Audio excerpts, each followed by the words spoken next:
আসসালামু আলাইকুম এভরিওয়ান। ফাতেমাস ওয়ার্ল্ডে আপনাদের সবাইকে স্বাগত। আশা করি সবাই ভালো আছেন। আলহামদুলিল্লাহ আমরাও ভালো আছি। আসলে ভালো আছি বললে ভুল হবে। আমি বেশ অসুস্থ। আমার গলা দিয়ে কথা বের হচ্ছে না, মানে কষ্ট হচ্ছে আর কি। হঠাৎ করে কি যেন হলো, যাই হোক তারপরেও আপনাদের মাঝে চলে এসেছি। আজকে আমি লাউ চিংড়ি রান্না করব। আমি এখানে একটু আলু দিয়েছিলাম, যে লাউটা যেহেতু আমার ছোট আর এই তরকারিটা আমাদের বাসার সবার পছন্দ। আমি জানি কম হয়ে যাবে, যে কারণে আমি একটু আলু দিয়েছিলাম আর কি লাউয়ের মধ্যে।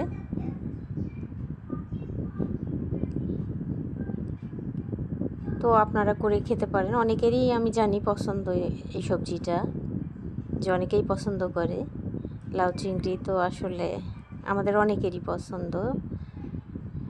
যাই হোক, আপনারা হয়তো খেয়েও থাকেন, সবাই খেয়ে থাকেন, তারপরেও আমি বলছি, তো আমার মতো এরকম করে খেয়ে দেখিয়েন।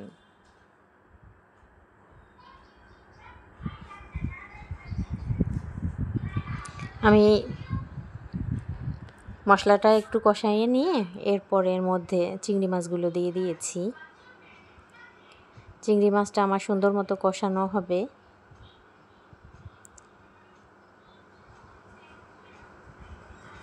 খুব বেশি আমার সময় লাগবে না। চিংড়ি মাছটা কষিয়ে আমি এটার মধ্যে সবজিগুলো দিয়ে দিব।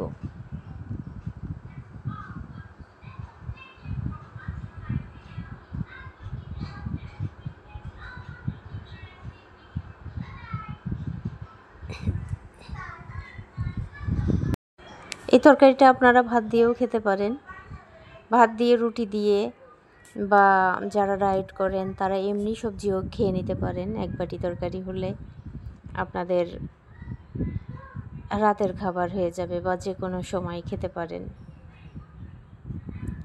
মুড়ি দিয়েও খাওয়া যেতে পারে। আমার খুব পছন্দের তরকারি এটা। আমি ভাত দিয়েও খাই, কখনো রুটি দিয়েও খাই, আবার কখনো মুড়ি দিয়েও খেয়ে থাকি, এমনিতেও খাওয়া যায় আসলে।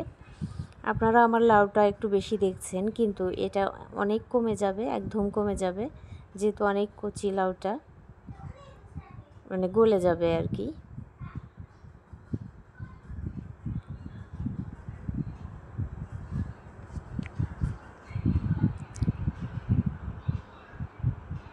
তো এই সবজিটা আমাদের মাঝে মাঝে খাওয়া হয়, আমাদের বাসার সবাই পছন্দ করে।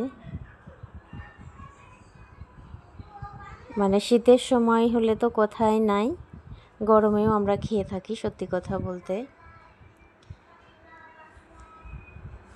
আর আপনারা এটার মধ্যে হালকা মশলা দেবেন এবং ধনেপাতাটা দেওয়ার চেষ্টা করবেন। যাই হোক, আজকে এ পর্যন্তই। আপনারা সবাই ভালো থাকবেন। আমি যেহেতু নতুন, আমাকে সাপোর্ট করবেন, আমার চ্যানেলটা সাবস্ক্রাইব করবেন। আল্লাহ হাফেজ।